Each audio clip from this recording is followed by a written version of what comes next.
আজ মাধ্যমিক শিক্ষার্থী বন্ধুদের জন্য নিয়ে এসেছি পশ্চাৎ প্রদত্ত যে বোর্ডের টেস্ট পেপার তার ইতিহাসের একটা গুরুত্বপূর্ণ সেট তোমাদের কাছে শেয়ার করছি। এর আগেও কিন্তু একটা স্কুলের সেট প্রশ্ন উত্তর সমেত আলোচনা করা আছে, এমসিকিউ, এসএকিউ, তারপরে স্তম্ভ মিলনী, সত্য মিথ্যা সব কিছু নির্ভুলভাবে দেওয়া আছে। আর যারা এখনও দেখুনি আমার চ্যানেলে প্লেলিস্টে গিয়ে দেখে নাও। যারা এখনও চ্যানেলটি সাবস্ক্রাইব করেনি অবশ্যই চ্যানেলটি সাবস্ক্রাইব করো। অলরেডি যারা চ্যানেলটি সাবস্ক্রাইব করেছে তাদেরকে অনেক অনেক ধন্যবাদ। আজকে তোমাদের ইতিহাসের 126 নম্বর পেজটি তোমাদের কাছে শেয়ার করছি। এর আগে 124 নম্বর পেজ কিন্তু অলরেডি শেয়ার করা আছে, তোমরা আমার চ্যানেলের প্লেলিস্টে গিয়ে দেখে নাও। এখানে তোমাদের দেখতে পাচ্ছ কী বলছে, একের দাগ সঠিক উত্তরটি বেছে নিয়ে লিখতে হবে। এখানে তোমাদের 20টি এমসিকিউ থাকবে, 20টির উত্তর করতে হবে। একের আগ উপেন্দ্রনাথ ব্রহ্মচারী যুক্ত ছিলেন, এখানে উত্তর হবে ঘ বিজ্ঞান প্রযুক্তি ও চিকিৎসাবিদ্যার ইতিহাসে। দুয়ের দাগ বঙ্গদর্শন সাময়িক পত্রিকাটি ছিল একটি গ মাসিক পত্রিকা। তিনের দাগ নীলদর্পণ নাটকটি ছাপা হয়েছিল খ ঢাকায়। চারের দাগ কলকাতা বিশ্ববিদ্যালয়ে প্রথম পরীক্ষা অনুষ্ঠিত হয় খ 1858 খ্রিস্টাব্দে। পাঁচের দাগ ভারতের প্রথম ঐতিহাসিক গ্রন্থ হলো রাজতরঙ্গিনী। খর দাগ ছয়ের দাগ রংপুরের কৃষকরা যার বিরুদ্ধে বিদ্রোহ করেছিলেন, উত্তর ক দেবী সিংহ। সাতের দাগ পেশাদার ডাকাতদের বিদ্রোহ বলা হয় যে বিদ্রোহকে, তা হলো উত্তর খ সন্ন্যাসী ও ফকির বিদ্রোহ। আটের দাগ ভারতে ইস্ট ইন্ডিয়া কোম্পানির অবসান ঘটে খ 1858 খ্রিস্টাব্দে। নয়ের দাগ ভারত সভার প্রথম অধিবেশন বসে কলকাতার গ অ্যালবার্ট হলে। দশের দাগ 19 শতকে সভা সমিতির যুগ বলেছেন ক অনিল শীল। 11 দাগ প্রথম সচিত্র বাংলা বই ক অন্নদামঙ্গল। 12 দাগ বেঙ্গল কেমিক্যালস প্রতিষ্ঠা করেন ঘ প্রফুল্লচন্দ্র রায়। 13 দাগ একা আন্দোলনের নেতৃত্ব দিয়েছিলেন ঘ মাদারিপাশি। 14 দাগ তিনকাঠিয়া প্রথা প্রচলিত ছিল ঘ চম্পারণে। 15 দাগ বেট্টি প্রথার অর্থ হলো ক বেগাশ্রমদান। 16 দাগ তাম্রলিপ্ত জাতীয় সরকার গঠন করেন খ সতীশচন্দ্র সামন্ত। যারা এখন আমার চ্যানেলটি সাবস্ক্রাইব করেনি অবশ্যই কৃতজ্ঞতা সহ চ্যানেলটি সাবস্ক্রাইব করে পাশে থাকা বেল আইকনটি ক্লিক করে রেখো, যাতে পরবর্তী ভিডিওগুলো সবার আগে পেতে পারো। আর ভিডিওটি কেমন হচ্ছে অবশ্যই কমেন্টে জানাও। এখানে কিন্তু তোমাদের শুধু এমসিকিউ উত্তরগুলো সঠিকভাবে তোমরা একবার দেখে নাও। আর যে এসএকিউ আছে, সত্য মিথ্যা আছে, স্তম্ভ মিলনী আছে, বিবৃতি আছে, সেগুলো নির্ভুলভাবে সমাধান করা আছে। তোমরা এগুলো ভালো করে দেখে নাও আর এগুলো খাতায় লিখে তোমরা বেশি বেশি করে প্র্যাকটিস করতে থাকো, তাহলে দেখবে ফাইনাল পরীক্ষা নিঃসন্দেহে তোমরা ভালো পরীক্ষা দিচ্ছ।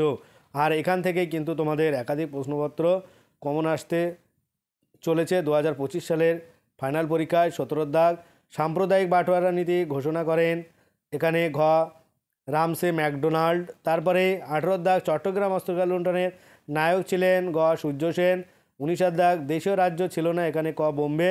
20 দাগ ভারতের প্রথম সেনা প্রধান ছিলেন জয়ন্ত চৌধুরী। খ দাগ তারপরে আছে বিভাগ খ থেকে, এখানে 2 দাগ যে কোনো 16টি প্রশ্নের উত্তর দিতে হবে, প্রতিটি বিভাগ থেকে অন্তত একটি প্রশ্নের উত্তর দিতে হবে। এইভাবে তোমাদের 16টি প্রশ্নের উত্তর করতে হবে।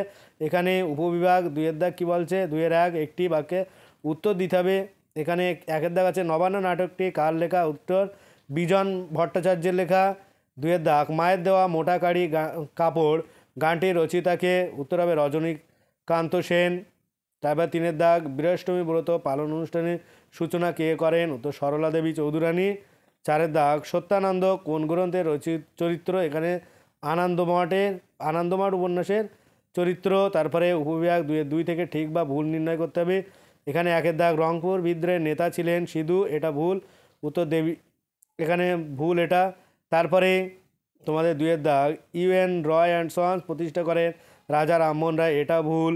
তারপরে আছে 3 দাগ কলকাতা মাদ্রাসা প্রতিষ্ঠা করেন লর্ড ওয়ারেন হেস্টিং, এটা কিন্তু ঠিক। যারা এখন আমার চ্যানেলটি সাবস্ক্রাইব করেন অবশ্যই কৃতজ্ঞতা স্বরূপ চ্যানেলটি সাবস্ক্রাইব করে পাশে থাকা বেল আইকনটি ক্লিক করে রাখো, যাতে পরবর্তী ভিডিওগুলো সবার আগে পেতে পারো। এরকম ধরনের আরও নতুন নতুন ভিডিও কিন্তু তোমরা এখানে পেয়ে যাবে। তোমরা অবশ্যই কমেন্ট করো আর ভিডিও শেষে একটা লাইক করে দিও। যদি নতুন কোনো ভিডিওর প্রয়োজন হয় বা কোনো অসুবিধা হয় তোমরা অবশ্যই কমেন্ট করবে। এরপরে কিন্তু তোমাদের 2 নম্বরের যে 11টি প্রশ্ন লিখতে হয় সেরকম ধরনের প্রশ্নের অ্যান্সার নিয়ে তোমাদের সামনে হাজির হব। তাই অবশ্যই সেগুলো পেতে আমার চ্যানেলটি সাবস্ক্রাইব করে পাশে থাকা বেল আইকনটি ক্লিক করে রাখো, যাতে পরবর্তী ভিডিওগুলো সবার আগে পেতে পারো। এখানে কি বলছে 2-4 দাগ কী বলছে, জমিদার সভা 1836 খ্রিস্টাব্দে প্রতিষ্ঠিত হয়, এটা কিন্তু ভুল। জমিদার সভা 1838 খ্রিস্টাব্দে প্রতিষ্ঠিত হয়। আর ভিডিওটি অবশ্যই তোমার বন্ধুদের সাথে শেয়ার করো, যাতে তারা এটা পেয়ে অনেক বেশি উপকৃত হয়। তারপরে আসবো পরের প্রশ্ন। তোমরা দেখতে পাচ্ছ উপবিভাগ 2-3 থেকে কয় স্তম্ভের সাথে ক্ষয় স্তম্ভ মিলাতে হবে। এখানে 1 রাজা রামমোহন রায়, এটা হবে ভারতীয় নবজাগরণের অগ্রদূত। 2 দাগ বল্লভভাই প্যাটেল, এটা হবে লৌহ মানব। আর 3 আছে হরি সিং, এ তো কাশ্মীরের রাজা ছিল হরি সিং। আর 4 দাগ মাউন্ট ব্যাটেন, এটা ছিলেন ভাইসরয়। তারপরে এখানে তোমরা উপবিভাগ 2-4 থেকে মানচিত্র নিম্নলিখিত স্থানগুলি চিহ্নিত করো বা নাম লেখো। আমার চ্যানেল প্লে লিস্টে গেলে তোমরা শর্ট ভিডিওয় কিন্তু ম্যাপ পয়েন্টে কিছু দেওয়া আছে, তোমরা ওখান থেকে দেখে নিতে পারো। 4টে ম্যাপ পয়েন্টিং থাকবে তোমাদের, প্রত্যেকটা উপবিভাগ থেকে বলে দেওয়া হয়েছে একটা করে করতে হবে। তা তোমরা এখানে একটা করতে পারো, 4টে যদি হয় তাহলে নির্ভুল যদি হয় তাহলে অবশ্যই তোমরা 4টে করবে। আর অন্য দিক থেকে তাহলে যেগুলো হচ্ছে না তাহলে সেগুলো বাদ দিয়ে দেবে। তারপরে আসবো উপবিভাগ 2-5 থেকে নিম্নলিখিত বিবৃতিগুলি সঠিক ব্যাখ্যাটি নির্বাচন করতে হবে। এখানে বিবৃতি 1, ভারতের পাশ্চাত্য শিক্ষার বিস্তার ঘটে। ব্যাখ্যা 1, ইংরেজরা ভারতীয় শিক্ষা ব্যবস্থার উন্নতি ঘটাতে চেয়েছিলেন। আর বিবৃতি 2, সরকার 1905 খ্রিস্টাব্দে কার্লাইল সার্কুলার ঘোষণা করেন। ব্যাখ্যা 2, সরকারের উদ্দেশ্য ছিল ছাত্র আন্দোলন দমন করা। তারপরে বিবৃতি 3 আছে, ঊনবিংশ শতাব্দীতে মুদ্রিত পুস্তকের চাহিদা বৃদ্ধি পেয়েছিল। এখানে উত্তর হবে ব্যাখ্যা 3, এই সময় অনেক বিশ্ববিদ্যালয়, কলেজ ও স্কুল স্থাপিত হয়। তারপরে তোমরা দেখতে পাচ্ছ বিবৃতি 4, ভারতের ইতিহাসে স্বাধীনতা প্রাপ্তির পরবর্তী 5 বছর পুনর্বাসনের যুগ নামে পরিচিত ছিল। কারণ ব্যাখ্যা 1, প্রধানমন্ত্রী জওহরলাল নেহরুর স্বাধীনতার পর প্রথম 5 বছরে উদ্বাস্তু ত্রাণ ও পুনর্বাসনের জোর দেন। এটা কি বলছে যে পুনর্বাসন, এই হচ্ছে তোমাদের ইতিহাসের একটা গুরুত্বপূর্ণ প্রশ্নপত্র। অবশ্যই তোমরা ভালো করে প্রশ্নগুলো দেখো আর এগুলো মিলিয়ে নাও আর এগুলো বেশি বেশি করে প্র্যাকটিস করো। পরবর্তীতে একাধিক ভিডিও তোমরা এখান থেকে পেয়ে যাবে, তাই সেগুলো পেতে সবার আগে চ্যানেলটিকে সাবস্ক্রাইব করে রেখো। বিভাগ গ থেকে এখানে 3 দাগ 2টি অথবা 3টি বাক্যে নিম্নলিখিত প্রশ্নগুলি উত্তর দিতে হবে। যে কোনো 11টি তোমরা প্রশ্নগুলো দেখো আর এগুলো অবশ্যই এই 2 নম্বরের প্রশ্নের উত্তর নিয়ে পরবর্তী ভিডিওগুলোয় হাজির হব, তাই সেগুলো তোমরা অবশ্যই পেতে আমার চ্যানেলটিকে সাপোর্ট করো, আমার সঙ্গে থাকো। এখানে বিভাগ ঘ থেকে 4 নম্বরে 6টি প্রশ্নের উত্তর করতে হবে, 4-6 24। প্রত্যেকটা উপবিভাগ থেকে অন্তত একটি করে প্রশ্নের উত্তর করতে হবে। তোমাদের 4টে উপবিভাগ থাকবে, এখানে একটা করে করলে কটা হবে 4টে, আর যে কোনো 2টি, যেগুলো হচ্ছে তোমরা দেখতে পাচ্ছ প্রশ্নগুলো প্রত্যেকটা প্রশ্ন কিন্তু তোমাদের জানাশোনার মধ্যে আছে।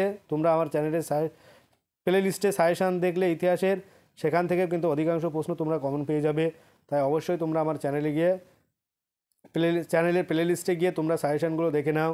শুধু ইতিহাস নয়, বিভিন্ন বিষয়ের সাজেশান ওখানে দেওয়া আছে। তারপরে 5-এর দাগ, এখানে বিভাগ উমা থেকে কি বলছে 15টি অথবা 16টি বাক্যে যে কোনো একটি প্রশ্নের উত্তর করতে হবে। 8 নম্বরের 8 দিনও, এই 8 নম্বরে 8 নম্বরে 3টে প্রশ্ন থাকবে। দেখতে পাচ্ছ তোমরা নীলবিদ্রোহের কারণ লেখো। তারপরে ভারত সভার নেতৃত্বে কীভাবে জাতীয়তা আন্দোলন সংগঠিত হয়, ভারতের সশস্ত্র বিপ্লবী আন্দোলনে নারীদের সমাজের ভূমিকা লেখো। প্রত্যেকটা প্রশ্নই কিন্তু মোস্ট ইম্পর্টেন্ট, তোমরা অবশ্যই এগুলো দেখে যাবে। আজ ভিডিওটা এই পর্যন্ত, পরের ভিডিও পেতে চ্যানেলটা অবশ্যই সাবস্ক্রাইব করো আর পাশে থাকা বেল আইকনটি ক্লিক করো। সকলে ভালো থাকো, সুস্থ থাকো। আর ভিডিওটি শেষ পর্যন্ত দেখার জন্য সবাইকে অনেক অনেক অভিনন্দন।